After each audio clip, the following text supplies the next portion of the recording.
Hello people, this is Sonali, the Melodramatic Bookworm. If you've been here before, welcome back, and if you're new to my channel, welcome to the Melodramatic Bookworm family.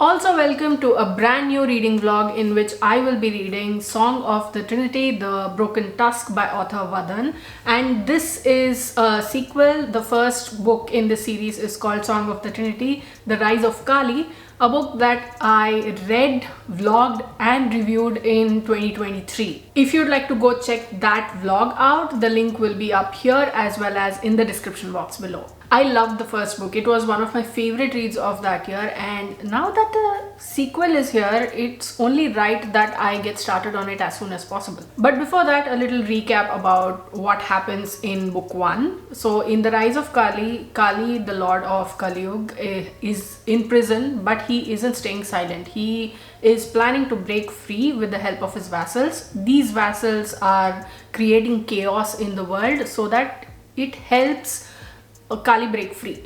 So when he does, Kali plans to take over the universe. He plans to rule the universe. So to prevent this end of the universe as we know it, and to prevent the dawn of this terrible new era, an unlikely band of people must come together. Now, coming to book 2, Song of the Trinity, the Broken Tusk, picks up after the battles of the Gora Patal and the Grand Circular Hall, and now Ashwatthama and the demigod Shatru are breathing a sigh of relief. But this is temporary because obviously how can a hero rest when evil is bubbling up from everywhere? Dark times are coming, the anomaly has returned from the dead, Indra has been dealt a death blow, and Kali is ready to break out of the prison eternal and claim victory. He just needs the key. How the heroes are going to save the Song of the Trinity from such evil forms the second book in this series. The Rise of Kali was funny, it was engaging, and it had all the elements that make a great story in the right amounts. And I have the feeling that the Broken Tusk is going to take it a notch higher with all of these elements, including the mythology, the fantasy, and the humor. So without any further ado, let's dive right into this reading vlog and let's start reading Song of the Trinity, the Broken Tusk, the sequel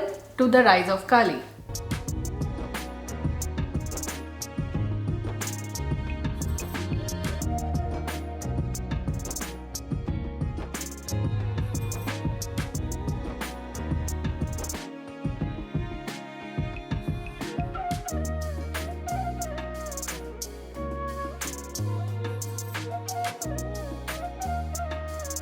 So I'm about 9% into Song of the Trinity, the Broken Tusk, which is the second in the series. There has been a cracking start to the book in the way that it talks about choices, ripple effects, extinction and chain reactions and whatnot, and the author has spun them into a very entertaining first 9%. And I don't think it would have been any other way, what with an opening line like this, and I quote, "The end of all life is a ripple effect of something as frivolous as revenge." And he talks about how the ages are also connected and how one choice in the first age will show repercussions in the last age, and he does this very beautifully. And then we see the battle between Vinayak, that is Ganpati, and Gajamukh. It's all so clear and stark and vivid that you feel like you are on that battlefield. You are watching on with bated breath as these two stalwarts battle each other. It's still quite early in the book to tell where it is going or to tell what the correlation is between here, because Indra has appeared and he has been mentioned, and more importantly Kali has been mentioned, and how all of this is going to come together is what this book is going to be about. These ripple effects and choices and whatnot that I mentioned before, the author has brilliantly correlated them to the battles between the Devas and the Asuras, and he mentions how with each passing page the level of gore and violence kind of goes up a bit. He takes it up a notch because everybody wants something violent, and with every passing page you realize that this is not the end, this is just not it, there's going to be so much more where that came from, kind of thing. It was riveting right from the get-go. It was riveting, so I cannot wait to see what the rest of the book has in store for me. So I have been reading the Broken Tusk, which is the second in the Song of the Trinity series, and it is as entertaining, as intriguing, as action-packed, and as fast-paced and humorous as well as the first book, which is The Rise of Kali. I am still 23% in, which is pretty early in the book, but I do think that it matches up, or even rather it goes a few steps further than the first book in how it entertains the reader. The connections that I'm making is fantastic. I have been making notes about the points where I want to talk to you about and the things that I want to tell you about that have been happening in this book. So let's go. The first question that was asked in, I think, chapter 2 or 3, I don't remember the exact chapter, but the question was, why did the so-called God hide behind his own creation after making the effort of creating it? It's like the person who's saying this, or the narration that's happening, the people in there are trying to understand why God would hide. It's not trying to be like, oh, if you cannot answer this question, then it means there's no God. It's just that they're trying to understand it, and the framing of the question and the context where this question appears, it is very, very well put. And in the first couple of chapters itself, we see a combination of scientific questions and the godly ones. For example, evolution and the ever-relevant question, is there a God? The minimum age limit for a person to be eligible to be appointed as council member was 1.5 centuries. Persons below that age limit were considered as inexperienced and immature. And for this, my brain branched off into two ways. Okay, first is that yes, experience is important, so to have that limit is a smart move. And then the second was like, don't you think that keeping these limits is how we got here in the first place, and how octogenarians are kind of running the world these days? And it's also like people of that age look down upon everybody else and consider them immature. So where is the healthy balance between the two? Which of these paths are we supposed to look upon? So you see, there is a parallel between a fictional story and a real world one. And that's why I love fiction, because it makes you think, it makes you question, it makes you go off into 10,000 different tangents and then pick what is most relevant to your time, what is most relevant to your morals and values. The way the author ventures into science fiction and explains the plausibility of things by making comparisons to everyday life is impressive, to say the least. One example that I'll give you, without giving away too much, because to read it is a different kind of epiphany, or one of awe, a moment of awe and wonder, if you will. That example is wormholes and balloons. I mentioned in my vlog for the first book that the rap sage is my favorite character of all these characters. Even in this book, he still cracks me up. He accosts people and he starts rapping songs to them. Plus the way that he talks also has a funny lilt to it, and he says the darnedest things. So you know that when he appears on the page, you're about to have a great time, story-wise, as well as in a lot of different ways that I cannot even explain. The explanation of how the prison, the Song of the Trinity, works paints a fantastic picture.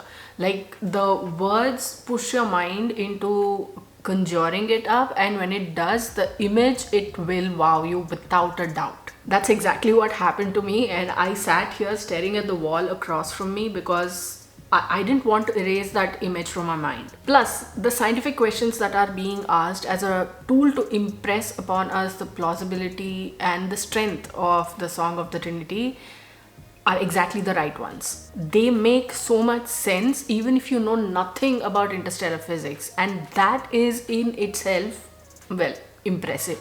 Everything will change. That is the nature of the universe. Where there is no change, there cannot be hope. And the rap sage delivers. There is a meeting of sorts that's going on in Indralok where they're going over how the last battle took place, the one that happened at the end of The Rise of Kali. And someone says something, and to that the rap sage goes, "I swear on the great white rap star Eminem, your words are senseless." And I promptly lost it, because how do you come up with things like this? Yeah. There is something that is mentioned in this book, or someone is narrating it, or it's part of the flesh of the book, which again had me go on to two different paths. So let me read it out to you and then I'll tell you what those paths are. Any action taken had repercussions. All probabilities can never be accounted for. Something somewhere will go wrong. The nature of the universe is to edge towards chaos. Thinking about what the state the world is in right now, I feel like that something has gone wrong and we are in that nightmare kind of situation and we are in the most chaotic part.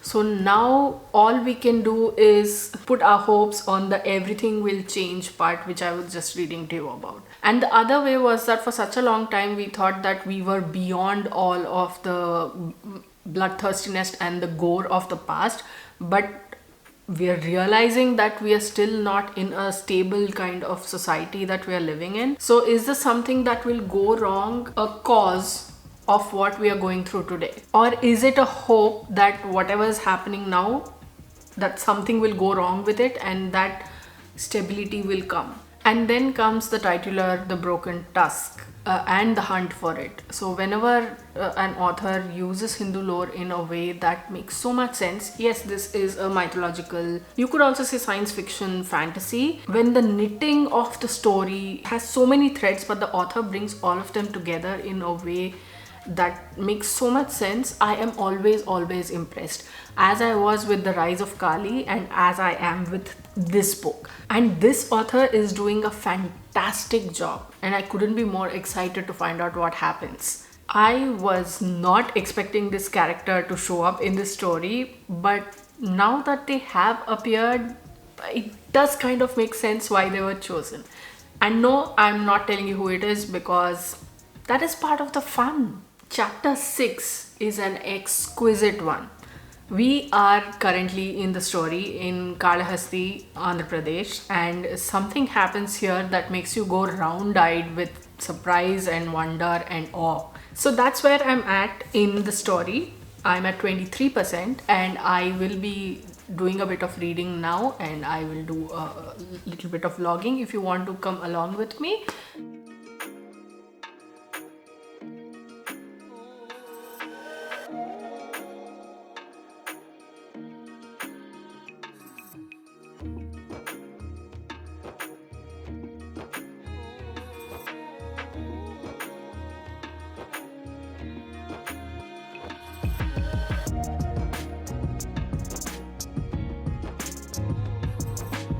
So I'm at 37% right now and I'm about to wrap this thing up, but I do have a few thoughts about this book so far, so let me just cover them for you so that I can continue the rest tomorrow. So the rap sage just finished a song and Chris goes, "Have you finished?" To which the rap sage gets offended and he snaps, "Why you are asking such a rotten question?" And Chris says, and I quote, "Because the milk just curdled."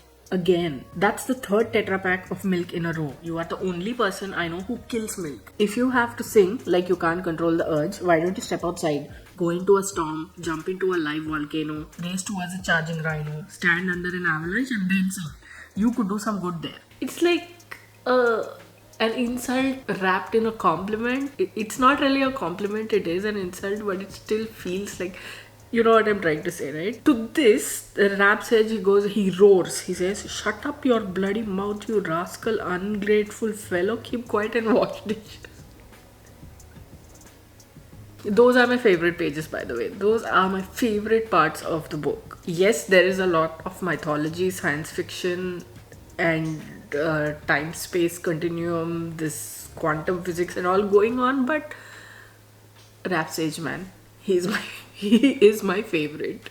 And then something happened where the Guardians of Balance, or rather the Council, they are planning to go somewhere and I'm like, no, don't go there. The Guardians of Balance shouldn't be going there. It is a trap. It might not look like it's a trap. It might look all legit, but trust me, it is a trap. And look at this quote. I had so many thoughts. As I was reading, my mind was firing away thoughts. So let me read this out to you and then I'll tell you what I think. The universe runs on randomness.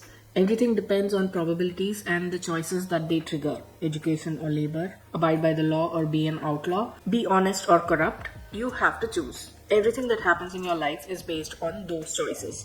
Nothing is written in stone. And these choices end up in their own ways forming part of the multiverse, or at least a form of the multiverse. Okay, I used to watch a lot of Marvel films, okay? Not anymore, but enough that my first thought was to jump to multiverse. And the moral dilemmas, I swear, like the character whose appearance was surprising, the one I mentioned before, they say the Kali wants the universe to run on a need basis, which means at all times order will govern and prevail, not chaos or greed or avarice. How can that be wrong? And if I follow that, how can I be a villain? And to this, my first thought was that order makes life a little dull. Not necessarily bad, but dull. I mean, greed and avarice are obviously wrong, but the universe thrives on chaos. No matter what, it will find its way back to chaos.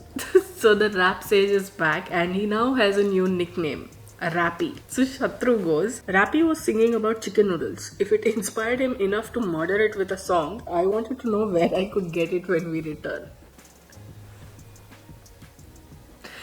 So that is where we are at. We are at a very interesting point in the story as well, where something has happened. People have gone somewhere, like I was mentioning about it being a trap, right?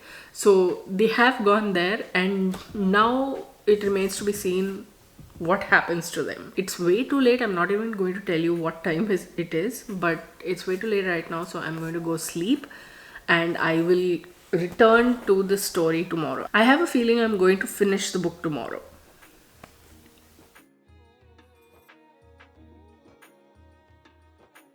Hi there. So I'm currently at 54% of this book, and oh my god, it is such an entertaining ride. It is so fast paced, it's so action packed, and things are happening that I didn't think would be happening, and that is keeping my attention in full. I cannot look away. I want to know what's going on, because every single one of these characters, be it Shatru or be it Ashwathaman or be it the Rap Sage, who is one of my favorite characters in the book, arguably my favorite, all of these people have something to bring to the story. And the way the author has used the backstories and the way he has used Hindu lore, which I have touched upon before, is fabulous. Let me adjust the camera a bit. So the Naga princess is saying things that is sort of sending strays after us humans. The inspector on the beach that I was talking about, he asks, is that a chemical weapon? To which he says, much like you humans have tended to corrupt the very elements of your planet to facilitate your own destruction, and then goes on to explain what Crony and his agents are doing. To which I was like, oh, so this is not just a human thing, it's a sentient thing? And then the exchange between them, it started off really sweet, but then it slowly began to move into awkward territory. Like, I get the logic, but to call a cop a god is a bit much.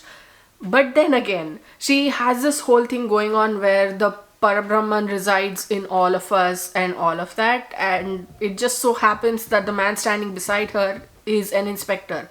And then something that I think people should keep in mind, a lot of people need to keep in mind, because it's getting a bit out of hand how people wield power. And we are seeing a live show of it every single day. It's playing out in front of our eyes. This very simple quote, which has been said a number of times before, but it's so powerful over here as well, pun unintended. It is not about how much power you possess. It is about what you harness it for. And then there's a bunch of characters who go somewhere, and I'm like, I told you not to go there. Look what's happened now. Why don't fictional characters listen to us? Huh? The thing about this book is that the speed of the facts about this book, the plot points of this book falling together, is a bit slow, but it is so satisfying. This could also be because the rest of the book is so action-packed that 1 + 1 + 1 + 1 = 4 seems a little slower than 2 + 2 = 4. It's the process that's a little longer, but the end result is fantastic. And another thing about this story that I really liked, and something that I had mentioned in that first vlog as well, the vlog to the first book, is that this author's writing is so nuanced. The moral conundrums and the crossroads that he spells out in these books, in this story, to explain the world that he has built is something that I personally think that everybody should dwell upon. Not just because it kind of applies to real life as well, but as a means to make your own thoughts and opinions clear to you. I'll give you a couple of examples. Look at these quotes. First is, everyone feels wronged when their inheritance is denied. And then, for life to continue, death had a rather important role to play. The more you think about these two, the more you sort of go into a spiral and the more you understand this world. So many stories are about the oppressed fighting to become free, and it's just that we don't realize it. And part of this story is the same, and the author has balanced it so very well by connecting the overarching plot to this section that it just feels like such a natural piece of the puzzle. At one point there is an illusion, and I thought this is such a pivotal point in the story. And when I say illusion, I think that should give you an idea about who that one character is, who I've been saying is such a surprise that they have appeared here. But the thing about this story is that it's made up of multiple pivotal points, and as a result you are never bored because there's always something going on to keep your attention and your intrigue occupied. There's this one quote, one paragraph, one section that I came across, which I will be paraphrasing a bit, which I was like, this sounds familiar. Let me read it out to you. The primordial tribes were once deities of the planet. Long ago, aeons ago, they were considered gods, but they were termed ill-tempered, arrogant, and egoistic, filled with the pride of their own glory. And I was like, this sounds like a sentient species that we are all really familiar with, like very personally familiar with. So there is an impending confrontation, okay? So, and Chris, out of nerves, he had shed his human disguise, and now he has the form, his original form of what can be only described as a colorful tiger in layman terms. And when he sees this, Shatru barks, "Get your disguise back on quickly, boy. Your disco-like personality is a dead giveaway." Like, disco-like personality? What? Rap Sage is influencing you a little too much. Not complaining though. I'm here for the laughs as well. Then a couple of short battles have happened, which you could argue that they were a little too short, maybe in description, maybe in the actual length of your imagination, etc. But they were so satisfying, they made me smug, as if I was the one defeating the Rakshas. So there's a confrontation between that one character that I was talking about and the Primordial Council. Yes, there are multiple confrontations throughout the book. So this is one of them. And this particular confrontation is so chilling. I don't want Crony and his henchmen to win, obviously. But this character and their presence and their whole aura is so eerie, and it sent shivers down my spine that it became hard to think clearly. I'm like, what? Whoa, no. So this character says, "You are but a mere woman," and I'm like, you come here. You come here and I'll tell you what you are. Come. And we're still with that confrontation, okay? So this shows how the merest of actions, the littlest of actions, can have the largest, biggest, most powerful impacts. It's a sort of a butterfly effect, if you will. And the moment the death blow came, I was like, what in the world? I mean, the death blow did come to Indra, but it came from a place that I was not expecting at all. Never in a thousand years. I mean, yes, we'd seen this particular character, not that eerie character, but this character wavering before, but I never thought that it would go to this level. When I saw what happened, my jaw was on the floor. That good of a twist that is. And the spear prophecies appear again. This is towards the end of chapter 21, and things are now well and truly set in motion. And there is no place, no point in the book where I can pause and just breathe. And that is what I want. That is what I look for in a book. And I also think that that is one of the greatest compliments that I personally can bestow on a book. So that is where we're at. I'm at 54% and I'm going to sit back and read it right now. I don't think I can get over how great this book is, and I don't think I'm going to stop before I finish the book, but you'll be coming along, so let's go.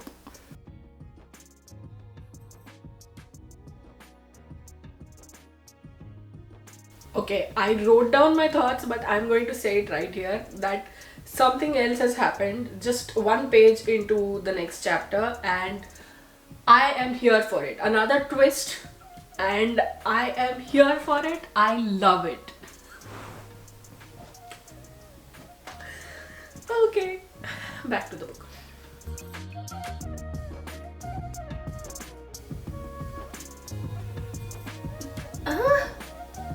I thought this was a good development.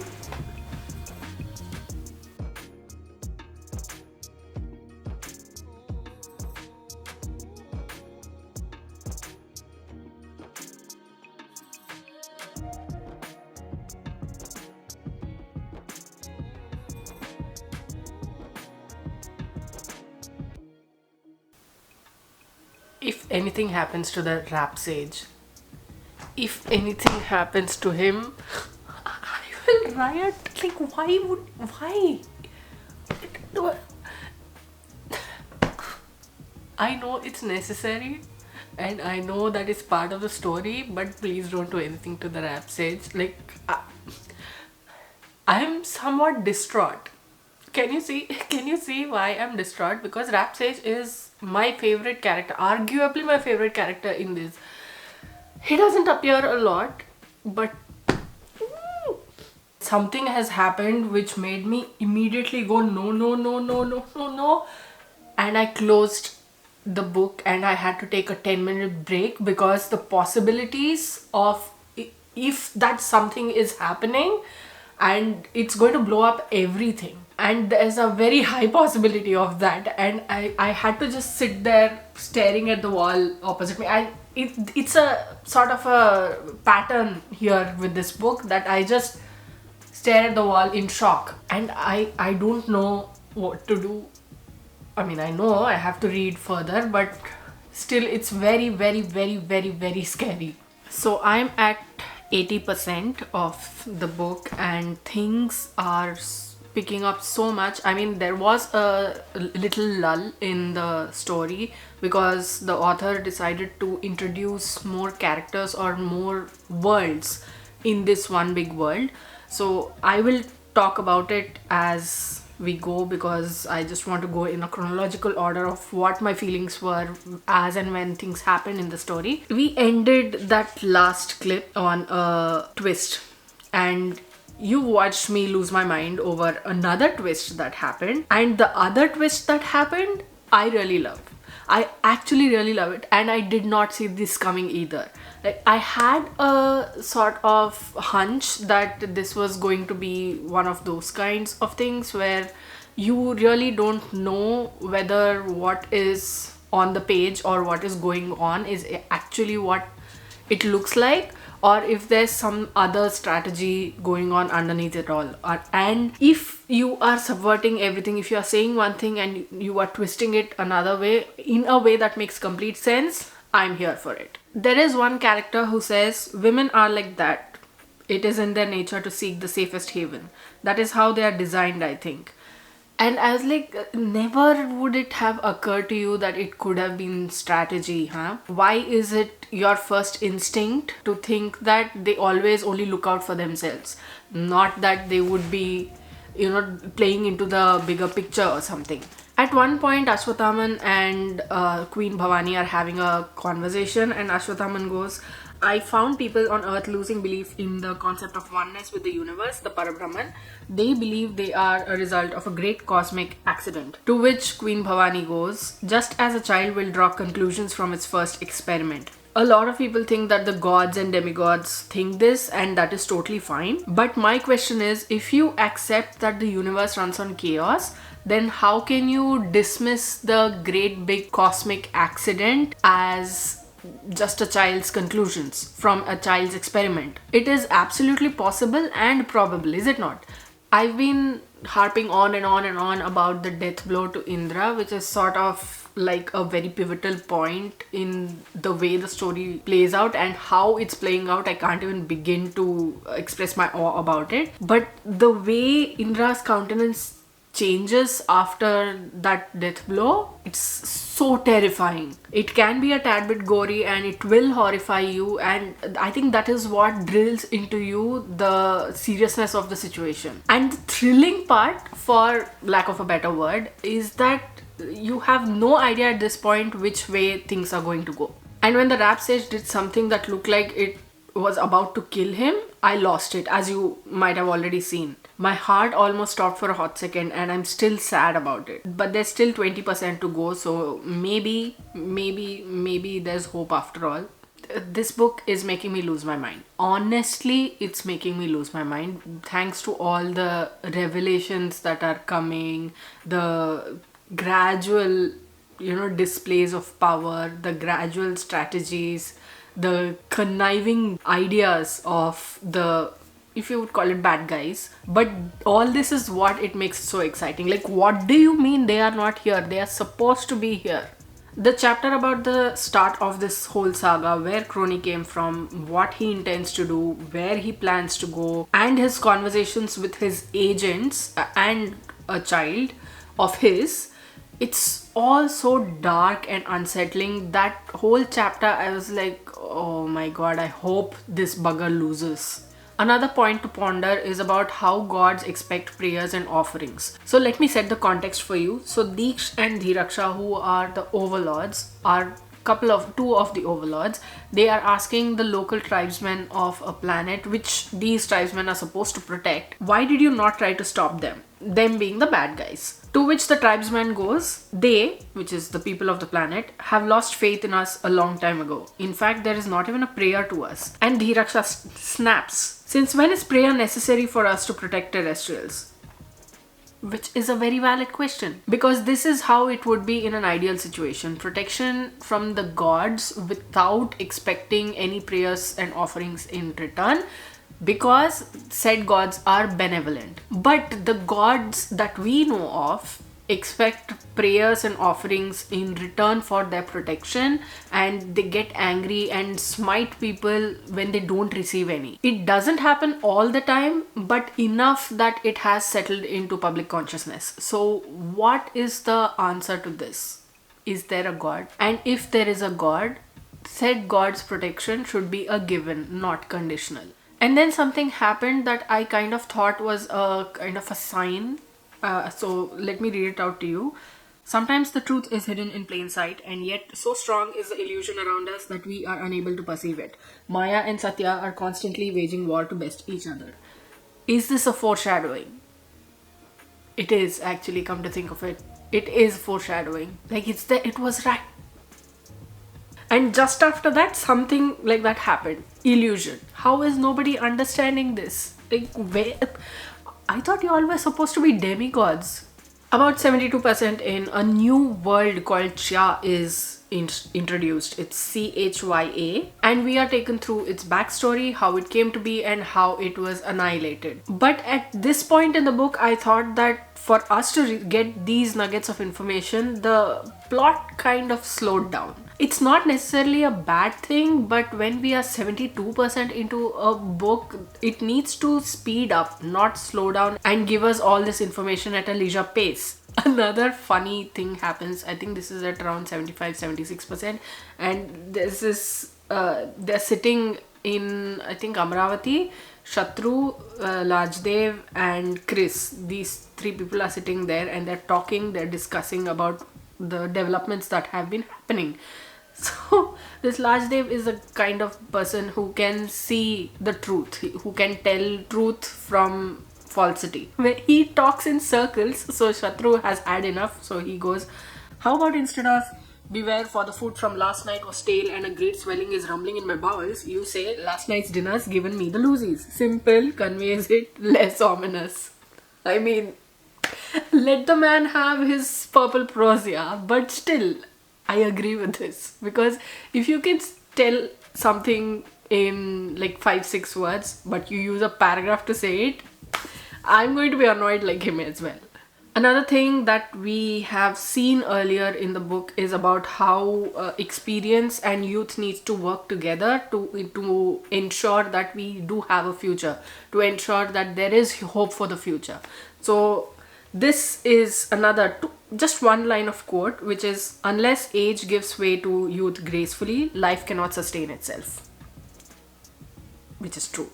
And my last thoughts before I stopped is this one, which is rather grim when I look at the quote that I'm referencing. Our battle is for you to have choices. It is because choices create probabilities, which in turn creates hope. Hope fosters faith in a future. The future is what we all strive for. Without choice, there cannot be a future.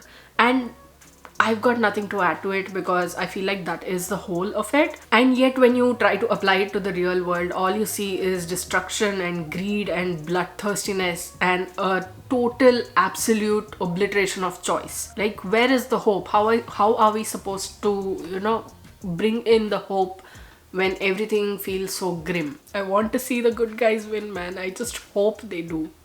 Kindle told me that there was an 1 hour 10 minutes of the book remaining. I finished it in 45 minutes. I'm done with the book, and it has, very prophetically, it has speared me through the heart. So the spear prophecies have come true, That was bad.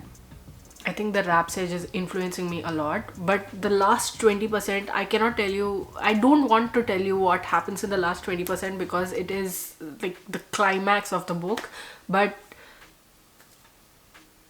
I loved it. I loved it so much. There is so much action that happens in the last 20%. Yes, after the last update, when I restarted the book, it was kind of a little slow, a little sluggish again, because a little bit of a backstory was also involved. Once it got going, once we went into the thick of things, I mean, the whole book is like the thick of things only, but towards the end, you know what I mean, like the thick of things in the climax, it happened like this. Of course, towards the end, it is open, and I think a sequel is going to come to this. A third book is going to come, and I cannot wait to read that, because with that ending, I need a sequel. I need the third book to come as soon as possible, and I'm this close to going and asking the author when that's going to happen. But then again, this book released very recently, just a couple of weeks ago, so I think there's going to be time. So maybe I can do a reread. Okay, now I'm just rambling, but this book, The Broken Tusk, the second in the Song of the Trinity series, is a fantastic second book. There is so much action, so much beauty, so much humor, and so much mythology, science fiction, fantasy. Take your pick, you have it. There's also a couple of romances, tiny romances, which is not exactly pivotal to the story, but they are there. You have that element also, and you bring it all together, and you have this highly, vastly entertaining mythological fantasy that is one for the ages. It's sort of like my favorite thing to say, and I think I'm going to give this around 4.5 stars, because this is that intriguing. The half star I'm talking of just because of those information, the slowing down in places, but oh my god, overall I love this book. I love this book. I don't have words to explain what it is, but I will be coming up with a review video very soon. So if you'd like to watch me talk about this book in a more concise manner, then stay tuned. It is coming up very soon. Subscribe to the channel and turn on the bell icon so that you can be notified whenever I post a new video. So that was my reading vlog for Song of the Trinity, The Broken Tusk, which is the second in the Song of the Trinity series, and this is a mythological fantasy combined with science fiction that is amazing. So what did you think of this reading vlog? Did you like it? Did you not like it? Have you read this series? If you have, what did you think of it? If you haven't, will you pick the series up after watching my videos? Let me know in the comments below. I'd love to hear from you. If you like this video, please like it and share it to spread the word. And if you like my content and would like to see more from me, don't forget to hit subscribe and click on the bell icon beside the subscribe button to get notified as and when I post new videos. Thanks for watching. I'll see you in the next video. Until next time, keep reading, keep watching, and add melodrama to your life.